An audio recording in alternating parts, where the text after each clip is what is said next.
Stand by. Well, here we are again, folks. This is Brother Peter with tidbits from the Word. I was trying to do two things at one time, to record with my computer and a camera at the same time. But I'm not smart enough to get the camera to work. And that's just one of the things that is a hard thing for me. With my glasses aren't any good. I went and got new glasses and they're not any good. And I can't even see my numbers. I can't read anything on my computer. I can see my face up there. But I have to tip my head up and try to see if anything's on. But anyway, we're going to go to Galatians chapter 5, and we're going to look from verse 1 to verse 12 for a few minutes. We're going to look at the difference between liberty and legalism. Do you know it is possible to be in a good church? I'm in a good church. A church is active. A church is actually winning souls, and become a legalist. You need to be very careful of that. I myself was in a church one time, very good church. I mean God's church. But we had some ways in that church that made us legalist. And that legalism did away with the freedom to be able to act free. For instance, we had a dress code. A dress code is a no-no when it comes to liberty. I believe it's important for us to follow a good thought about dressing our best. If possible, dress our best. But if we say you cannot come in here because if you're a woman, you cannot come into this church with a pair of pants on, then we become legalist. And if we're a legalist, then we cut off the freedom.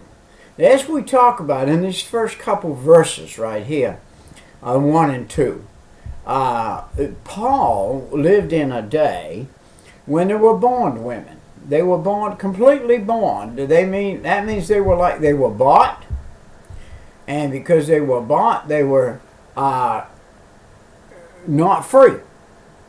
But here's a woman that had been bought. She'd worked for a master 20 years, and he says, I am going to give you a piece of paper, a writ, that says you are now a free woman. You are free. You have no more bonds. You're free. Free to go, free to do as you please. And yet that woman decides, well, after a day or two, man, I think I'll just sell myself to somebody and be a bondwoman again, because I can be in a place of instead of learning out of the bondage that she had learned herself into, she wants to go back into it because she doesn't want to take the time to learn out of the bondage. Well, we have to learn out of bondage sometimes. So he said, stand fast, therefore, in the liberty wherein Christ hath made us free, and be not entangled again in the yoke of bondage. Now, what he's saying, you've been freed from the world. Say, Brother Peter, that's me. I freed you in 1972 from the bondage of smoking. And he did. God freed me 100% from the bondage of smoking. I freed you from the bondage of alcohol. And he did. Totally free. I freed you from the bondage of cursing and swearing. And he did. Now, if I were to take any one of those three back up and put them in my life, I would become back under the bondage of that particular thing. So he's saying, now that you've been freed, Brother Peter, live in that liberty. Stand fast in it. Don't move out of it. There is a thing right here that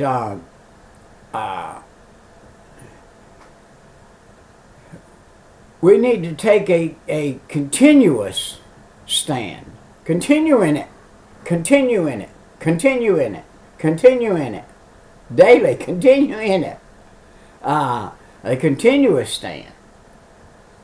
Don't be moved. Don't move out of your position. It's like, here you are on a line, an advanced line, and your captain comes along, you're in the service, and he says, this is your slot. You stay right here. And you look over here, and you see action over here.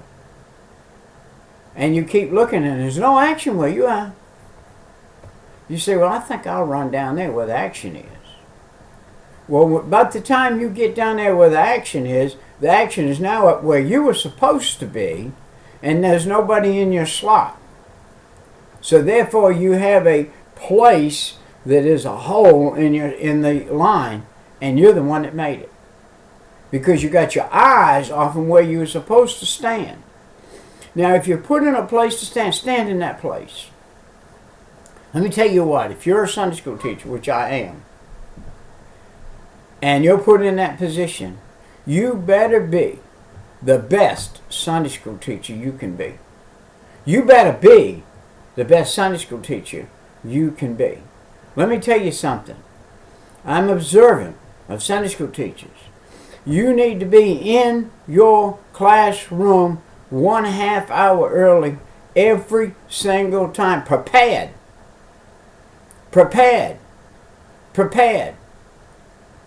If you're in there making coffee, if you're in there putting some donuts together, if it's children, you're in there mulling in some paperwork, and the first kid that comes in, hand him something. Call him by name. Hey, Johnny, good to see you this morning. If you're in an adult class, hey, Joe, wow, I'm proud to see you a little early this morning. Hey, let me tell you something, Sunday school teacher.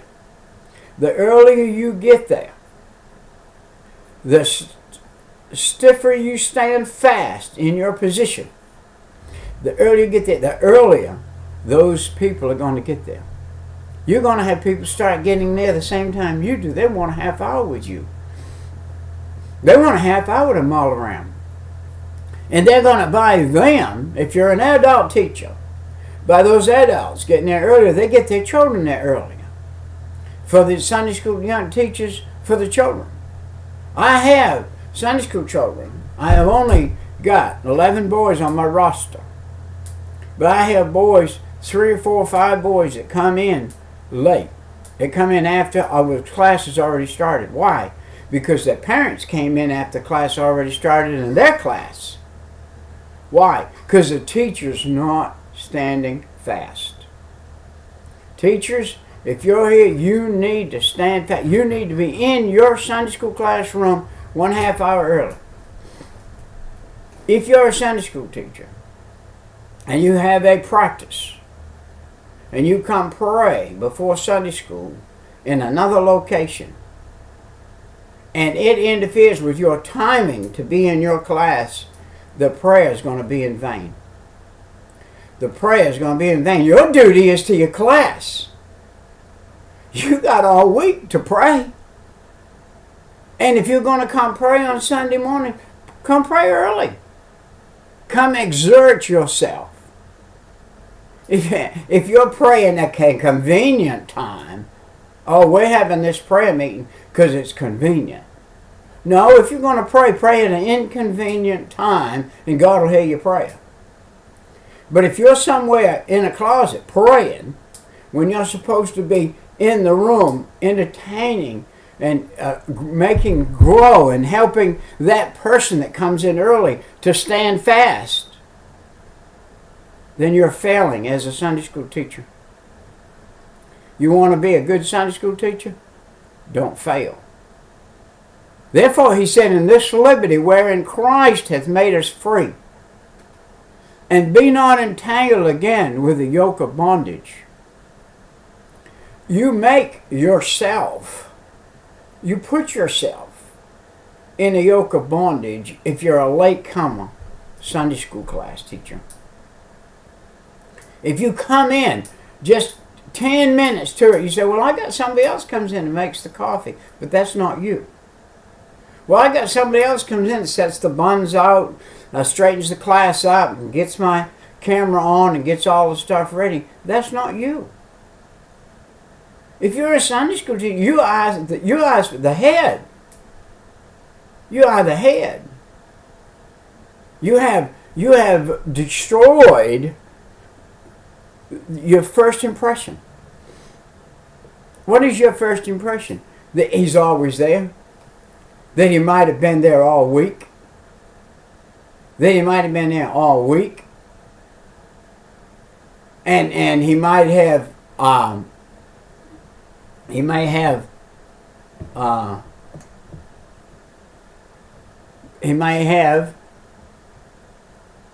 people come in and say, "Why? I wonder if he's been here all week." and to see if he's been there all week. And so this is the impression you have to have in your Sunday school classroom. I'm having a little problem right here. I'm dual. Supposedly I was focusing on getting a dual camera shot and a shot with my computer. And I'm not getting the camera shot. It's not working. And so therefore, and also the button that I have here that shuts it off won't shut it off either. And because I don't know how. That's the reason why. And but I'm going to get back in here. All right. Christ has set us off to liberty. Paul talks about circumcision here. Back in Paul's day, circumcision was a contract with God that you were going to follow the law. If you were born a Jew on the 8th day after you were born, you were to be circumcised. And that grafted you into Judaism. So that put you in Judaism. But Paul's saying, now that Christ came and died on the cross, he is our circumcision. Into the, we can approach God face to face, face on, through the circumcision Jesus Christ did by going to the cross and sacrificed his life. It was cut off, just like circumcision is the cutting off. And it was cut off. Christ's life was cut off for you and I. He was the last circumcision for the world. Yes, it's good to be circumcised. Yes, it is a cleanliness trait. Yes, it is a thing to do. But it has no bearing whatsoever on anything to do with a spiritual thing. It's nothing spiritual anymore. It was spiritual back during the time of the Old Testament when the law was in. Actually, Jewish people were the only ones circumcised. Gentiles were not circumcised. And so therefore, that's why Timothy got circumcised. But that was a mistake. That was somebody trying to get the law and grace mixed a little bit. And did that for this reason, that so other people would not confuse Timothy as being a Gentile, because he was Greek and Jewish mixed, and not being a Gentile. But he was a Gentile. It didn't matter if he was circumcised, because it was after Christ. And so that Christ had already done the circumcision that was important. So here we are again. For the purpose of freedom belongs to the children. Now, if you are freed, like for instance, if you had been a slave and you were freed, it is important for you to stay free. Don't get back into bondage. And now that we were in the world and Christ saved us through his death on the cross, we are made free. We are not to bring ourselves back under bondage. Let me tell you this. God freed me from tobacco. Why would I bring myself back under bondage of tobacco? Would I get back in there and start smoking again? Well, that would be a foolish thing to do, because I have been freed. And once you've been freed, if you go back into something, then you are living continually in open sin and rebellion. God said, I freed you from that. Peter, I freed you from lying, stealing, cheating, smoking, drinking. I freed you from those 5 things. Why would you enter back into any one of those 5 things? See, if you do, you are cursing your own self. You are cursing the ability for you to be able to 100% follow me. I'm basically talking to myself as a Sunday school teacher today. I have got to, 100% got to have the appearance on a daily basis, 24/7, 365 days a year, 24 hours a day. I have got to not only just have the appearance, I've got to have the inside fact that I am following Christ. If I'm woke up at 3 o'clock in the morning, fire department's raging down the street, so I run down there. They just pulled somebody out of the fire. They look like they are going to die. They're screaming and hollering. What is my duty as a Christian?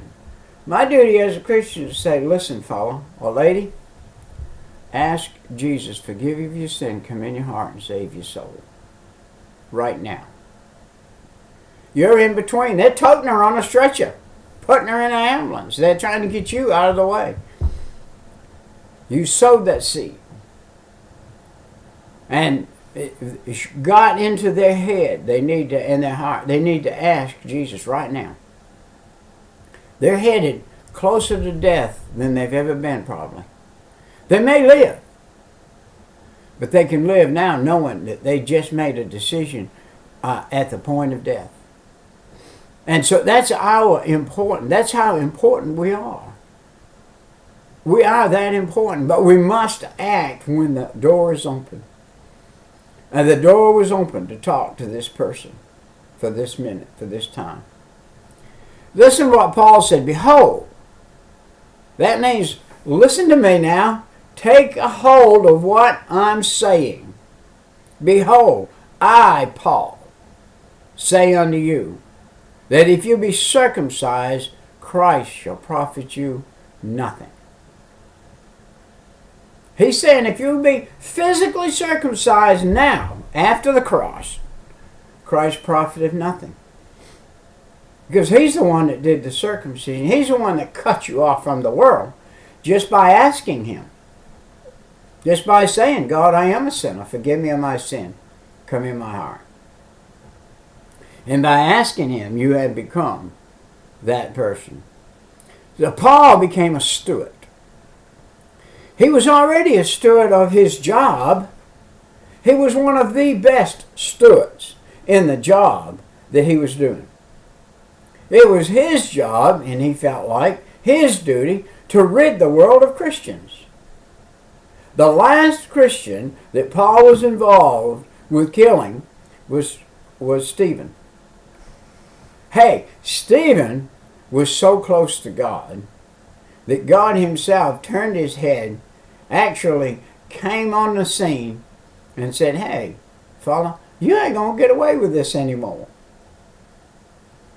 And when Stephen went home to be with the Father, there was a great awakening in the heavenlies that said, I'm going down to see this bird. And Jesus came personally out of heaven. Personally. Right down and faced Paul face to face. Knocked him off his mule. And said to him, hey, fella, this is the last one of my children you're going to kill. I am going to put you through the rigors. I'll tell you what I'm going to do. I'm going to make you blind for just a little while. I'm going to send you down to a Gentile's house. I'm going to send a Gentile over there to tell you what kind of persecution you're going to have to suffer to follow me. And he sent Peter over there. We don't know, but if Peter had told Paul what his life story was going to be, that man had some things to face. And so Peter told Paul what kind of things he was going to have to take and the awful consequences The word if. The word if. It's a tough word. The word if is like the word maybe. And you need to be careful in your life, because there are things you could say, if I do this, what is going to be the outcome? If I practice being in my Sunday school room 1/2 hour early in 6 months, I'm going to have a Sunday school class. I'm going to have a Sunday school class that says my teacher means what he says what he means, does what he says, and says what he does. And he is a Sunday school teacher, worthy of being a Sunday school teacher. If you're not in that room 1/2 hour early, you're not worthy to be a Sunday school teacher. If you're not studied up during the week, you can say, hey folks, Monday I jumped into this lesson and God showed me this point. Tuesday, God showed me this point. Wednesday, God showed me this point. Thursday, God showed me this point. Friday, God showed me this point. Saturday, God showed me this point. 7 points. A Sunday school lesson with 7 days, with each day having a point that you picked up, that you're transferring to your class. You do that on a regular basis. You get your class following you in 6 months. In 6 months, you'll have people coming in saying to you, hey Petey, you know, Monday I went home and put that in practice.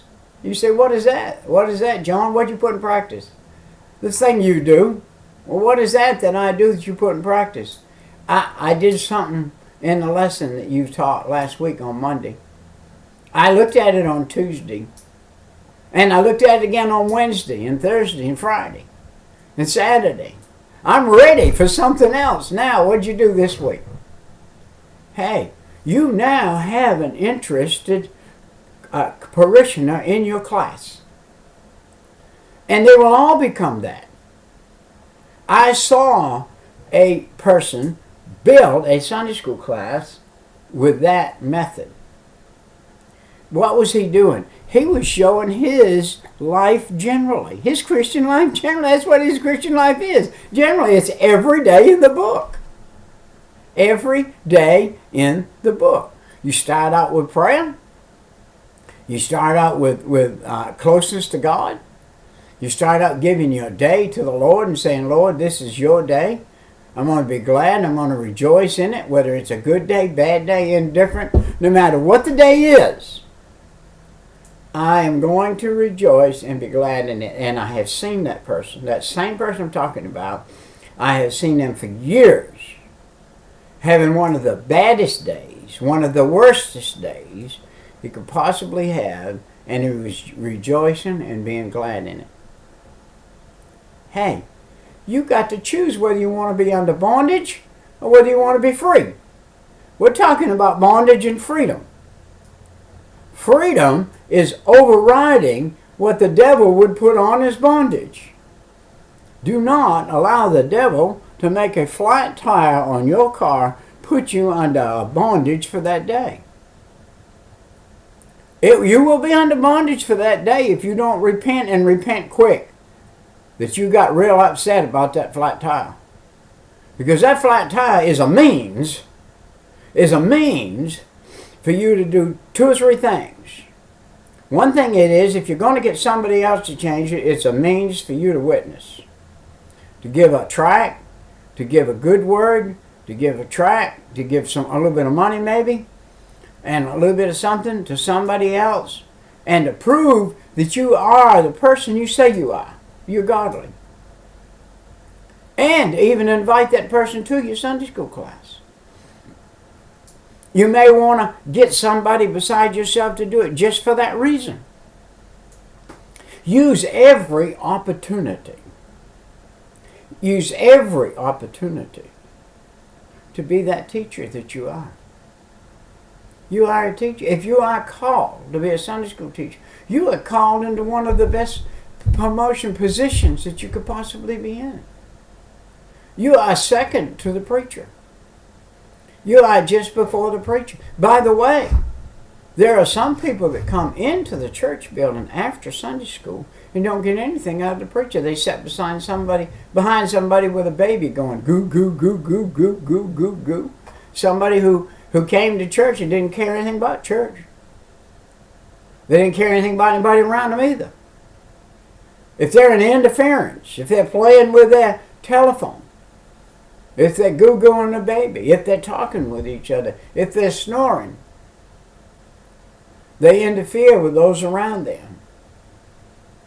If you're a person that has that kind of problem, you need to move forward. Move forward. Move up closer to the preacher. So I'm getting off my lesson teaching here. So then, he said, bond person, you have now become free. Do not put yourself back under the bond of legalism. Do not say if you do this or you do that or you do this or do that, you cannot come to our church. No, you're going to have people in your church that still drink beer. You're going to have people in your church that still smoke cigarettes, throw them in front of the church. You're going to have people in your church that never read the Bible. You're going to have people in your church that do everything that the world does. And until God shows them the way out, they won't see the way out. But if you're the example, are you a good enough example for them to want to follow? Man, if you're just 3 minutes in, the Sunday school class is already sitting there. I wonder what a teacher is. Here he comes. You come flying in there all out of breath, throw your papers down and everything like you're something. You ain't nothing. You ain't nothing. You're a failure. You are a failure. You need to face that. I am a failure. You need to face that. I have faced that before. The failure of being a late Sunday school class teacher, you are a failure. Change it. How do you get out of being a failure? Get out of the bond of it. The bond of being late. The bond of not putting things first.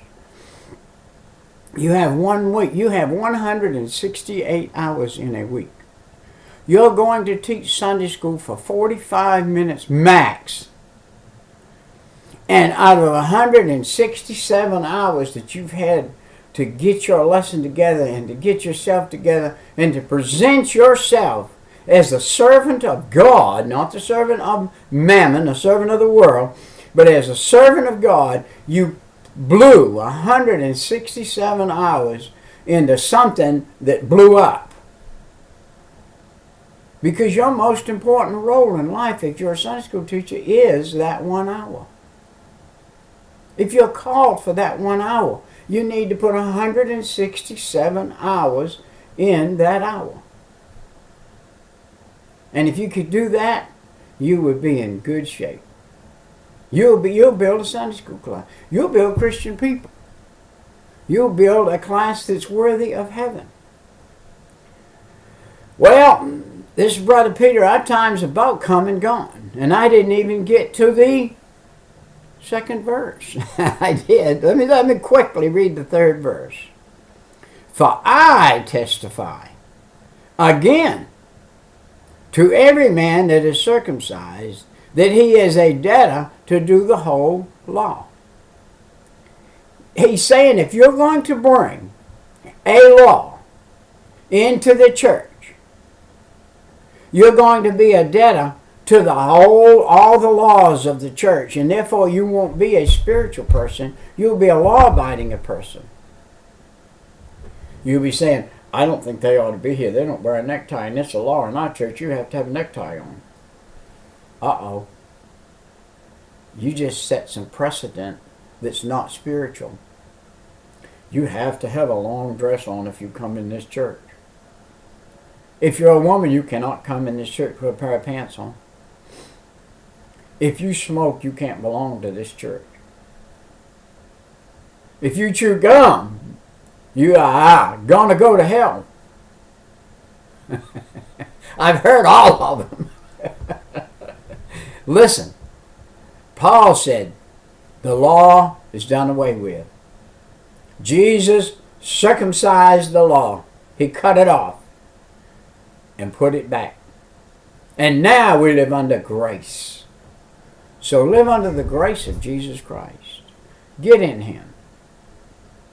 Find yourself in the place to where you need to be. The Sunday school teacher you need to be. This is the beginning of Sunday morning in the church house. If you're not 150%, 290%, 500% in, why would you expect your people to be in? You got to be 500% in to get some people in 0.5%. And once you get them in 0.5%, hey, I talk to people all the time. All the time. I try to get them to Sunday school. All the time they say, man, I tried that. I didn't like that teacher. Well, first thing you need to do in your class is tell them, if this is not the class for you, you need to. We've got 7 others in the same category, in the same thing. You try them all. And when God shows you the one you're going to learn from, you be there. Chances are, if you strike out to be the best Sunday school teacher, you will be. You strike out to be that one, you will be. Love your people. I love my boys. I'm in there early. I got something for them every Sunday. Got something to tell them. Got something for them physically. I love the fact one of our Sunday school teachers at the church. I come in 45 minutes early. He's there. He's there. Him and his wife, they're packed. They're there putting stuff on the board. He's got his lesson up, and he's, hey, come here, Pete, come here, look. And he tells me some of his lesson. And he shows it to me. And he's hyped up about it. And he's been in it all week. And he's put this whole paper together. A week's worth of paper every day is on it. Monday, Tuesday, Wednesday, Thursday, Friday, Saturday, 7 times, 7 days on it. 6 days in the day that he's teaching it. Hard to get it in 45 minutes. But he's got a full class. Got a big class. Got a full class. Got people that know that he means what he says what he means, he lives it. And that's what people want to see in a Sunday school teacher. You're going to be a Sunday school teacher? Be a good one. This is it for Brother Peter today. We'll see you next time. Bye-bye.